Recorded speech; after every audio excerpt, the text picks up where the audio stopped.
in a peaceful green forest, where sunlight shimmered through the leaves and birds sang their morning songs, lived a tiny ant named Arlo.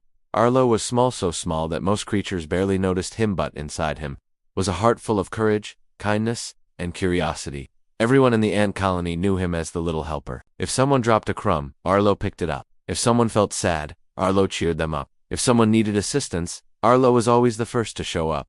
One fresh morning, Arlo decided to explore outside the usual ant paths. The world was so big, and he wanted to see what else lay beyond his familiar trails. Dewdrops sparkled on blades of grass like tiny diamonds, and Arlo marched happily along, humming a tune. Suddenly, he heard something strange, a soft, trembling sob. At first he thought it was just the wind, but then he heard it again. A tiny voice crying, "Hello, is anyone there?" Arlo followed the sound carefully, pushing through leaves and stepping over pebbles. And there, curled up on a leaf, was a small green caterpillar. Her body trembled with fear, and her eyes were filled with tears. Arlo approached gently. "Are you okay?" he asked softly. The little caterpillar sniffed. "My name is Lila. I am lost. I can't find my home. I don't know where my family is." Arlo's heart warmed with sympathy. He placed one tiny antenna on her side, trying his best to comfort her. "Don't worry," he said with a smile. "I'll help you find your home. You're not alone anymore." Lila looked up surprised. "You will really?" "Of course," Arlo replied confidently. Friends always help each other. And so, their journey began. They traveled through thick bushes and tall grasses, stepping into parts of the forest Lila had never seen before. It wasn't long before they reached their first challenger, rocky hill. To Arlo it was climbable, but to Lila it was far too steep. Arlo thought for a moment, then he got an idea. Using leaves and small sticks, he built a tiny ramp. "Try this," he said proudly. Slowly and carefully, Lila crawled up the ramp. "You're amazing, Arlo," she cheered. Next, they approached a fallen log that formed a dark, hollow tunnel. Lila froze instantly. "It's too dark. I can't go in there," she whispered. Arlo looked around and noticed a firefly glowing nearby. He asked the firefly politely if it would help light their way. The firefly agreed, floating ahead of them like a tiny lantern. Inside the tunnel, warm golden light danced across the walls, making Lila feel safe. With Arlo on one side and the firefly lighting the path, she bravely crawled forward. They made it through. But their biggest obstacle was waiting: a wide, fast-flowing river. The water was too strong for a caterpillar to cross, and too deep for an ant to swim across. Arlo didn't panic.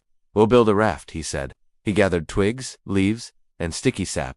Piece by piece, he constructed a small but sturdy raft. Lila watched with admiration. "You always know what to do," she said. Together they pushed the raft into the river. Lila climbed on top, and Arlo used a leaf as a paddle. The raft floated gently, bobbing up and down. Lila held on tightly but smiled bravely. They crossed the river safely and stepped onto the other side. The forest here was different, brighter, more colorful, full of flowers that swayed with every breeze. "This place feels familiar," Lila whispered. They walked a little more until they reached a beautiful garden filled with butterflies of every color dancing in the air. Lila's eyes widened. "This is it," she shouted joyfully. "This is my home. I remember now." Arlo's heart filled with happiness. "I'm glad we found it," he said gently. Lila turned to him. "Thank you. You're the bravest friend I've ever known." Arlo smiled warmly. "And you're stronger than you think. I'll visit you every week, I promise." Time passed. One day Arlo returned to Lila's garden, but instead of seeing her crawling on a leaf, he found a shimmering chrysalis hanging from a branch. Arlo gasped. "Lila, you're changing." Days went by,